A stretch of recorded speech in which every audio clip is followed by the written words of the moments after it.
வாரபலம் பலம் வரும் உலகம்.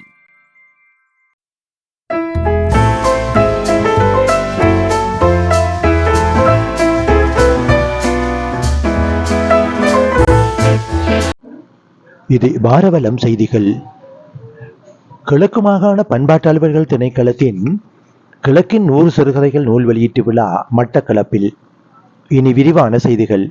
கிழக்கு மாகாண பண்பாட்டு அலுவலர்கள் திணைக்களம் வெளியீடு செய்துள்ள கிழக்கின் 100 சிறுகதைகள் 2ஆம் பாகம் வெளியீட்டு விழா மட்டக்களப்பு மாஜன கல்லூரி மண்டபத்தில் பண்பாட்டு அலுவலர்கள் திணைக்களத்தின் மாகாண பணிப்பாளர் சரவணமுத்து நவநீதன் தலைமையில் இடம்பெற்றது.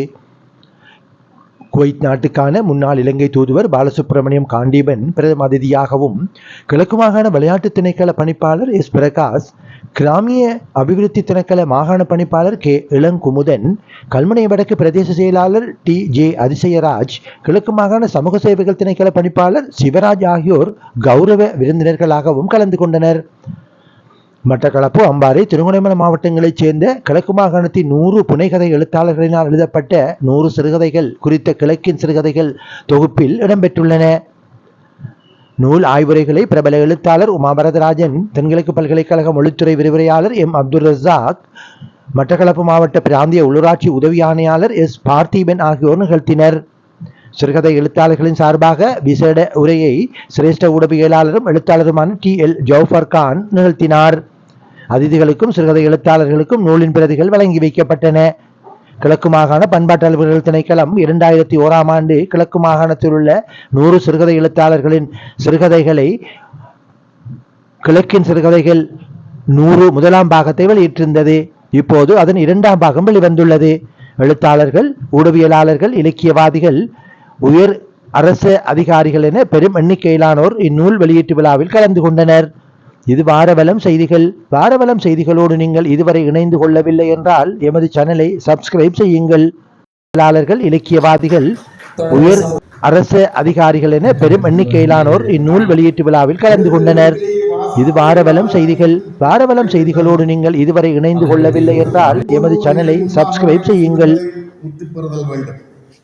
குதிரை பந்தயம் போல தொடக்கமும் முடிவும் சுவைமிக்கதாக இருக்க வேண்டும். ஒவ்வொரு நீரும் முன்பாகவே சிறுகதை முத்தி பெறுதல் வேண்டும்.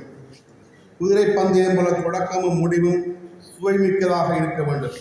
முக்கியமானது, சிறந்த சிறுகதை ஆசிரியர்கள் எந்த இலக்கணத்தையும் மனத்தில் நினைத்துக் கொண்டு எழுதுவதில்லை.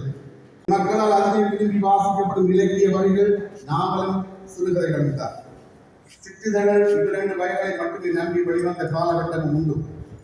2 வகைகளும் சில கருத்தோட்டங்களில் ஒத்தும் பல இடங்களில் வேறுபட்டும் காணப்படுகின்றன. எனவே இரண்டும் வேறு கலை வடிவங்கள் என்பதை நாம் தெளிவாக புரிந்து கொள்ளுதல் வேண்டும். சிறுகதை ஆசிரியர் பல்வேறு வகைகளுக்குள் அடங்கக்கூடிய 100 கதைகளை இந்த தொகுப்பும் கொண்டுள்ளது.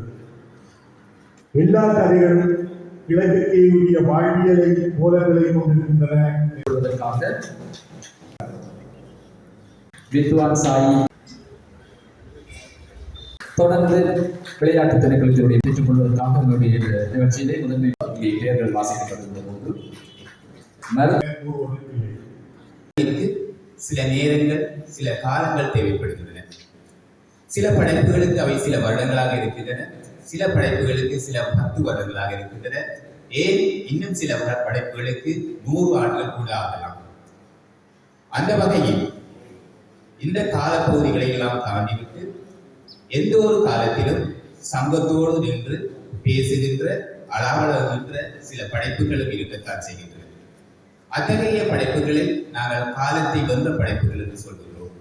இன்றும் கூட புதுமை பித்தனுடைய ஒரு நாள் கழிந்தது என்கின்ற சிறுகதையையோ, SLM தனிபா அவர்களுடைய மக்கத்து சார்பு என்ற சிறுகதைகளையோ நாங்கள் கிளாகித்து பேசாத நாட்களே இல்லை.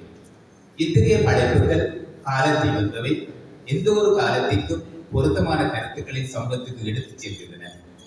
பல்வேறுபட்ட உயர் ரகமான எங்களுடைய இலக்கிய படைப்புகளாக காணப்படுகின்ற இராமாயணம், மகாபாரதம் போன்றவற்றோடு சமனுக்கு சமனாக சேர்த்து வைத்து பார்க்கக்கூடிய பெருமதி வாய்ந்த படைப்புகளாக இருக்கின்றன. திணைக்களத்தின் கலாசார அலுவலர்கள் ஜனாப் SAM அலி, ஜனாப் MIM ஜவாஹிர் ஆகியோர் முக்கிய பங்காற்றினார்கள். முதல் பாகத்தைப் போலவே கிழக்கு மாகாணத்தில் பல்வேறு காலகட்டங்களில் வாழ்ந்து கொண்டிருக்கும் இன்னும் 100 படைப்பாளிகளையும் அவர்களுடைய சிறுகதைகளையும் தேர்ந்தெடுத்து இந்த பெருந்தொகுப்பு நூலும் வெளியாகின்றது. இந்த 2 பெருந்தொகுப்புகள் சம்பந்தமாகவும் நாம் தெளிவுபடுத்த வேண்டிய சில விஷயங்கள் உள்ளன. முதலாவதாக நூலின் தலைப்பு கிழக்கின் 100 சிறுகதைகள் என்பதுதானே தவிர கிழக்கின் சிறந்த 100 சிறுகதைகள் என்பதல்ல. இரண்டாவது, கிழக்கின் 100 சிறுகதைகள் என்னும் தலைப்பை கேட்டதுமே கிழக்கின் வட்டார மொழிகளில் அல்லது கிழக்கின் வாழ்வியல் கோலங்களை மாத்திரம் மையமாக கொண்டு எழுதப்பட்ட கதைகளின் தொகுப்பு என சிலர் எண்ணியிருக்கக்கூடும். ஆனால் இந்த தொகுப்புகள் அப்படி ஒரு வரையறைக்குள் உருவாக்கப்பட்டவை அல்ல. கிழக்கு மாகாணம் என்பது இந்த தொகுப்பின் இட எல்லை. கிழக்கின் மண்ணில் பிறந்து இறுதி வரை வாழ்ந்து மறைந்தவர்கள், இந்த மண் வாசத்தை சுவாசித்து இங்கேயே வாழ்ந்து கொண்டிருப்பவர்கள், பல்வேறு காரணங்களால் இந்த மண்ணை துறந்து வெவ்வேறு திசைகளுக்கு புலம்பெயர்ந்து சென்றவர்கள், காரண காரியமாக இந்த கிழக்கு மண்ணின் காலங்களை அவன் எழுதி குவித்திருந்தாலும் ஒரு நூலாக அவனுடைய சிந்தனை போக்கு மாறுகின்ற போது அங்கே அவன் மகிழ்வின் உச்சத்திற்கு செல்கிறான். அந்த வரலாற்று பின்னணியில் பார்க்கின்ற போது இன்று இந்த 100 படைப்பாளிகள் இரட்டிப்பு மகிழ்வு அடைகிறார்கள். ஒட்டுமொத்தமாக 100 படைப்பாளிகளை ஒரே தளத்தில் இனம் கண்டு அவர்களை ஒரு கோர்வையாக்கி நூலாக தருவதால் அந்த 100 பேரும் 2 மடங்கு மகிழ்வு சுமக்கிறார்கள் என்பது என்னுடைய அவதானிப்பு.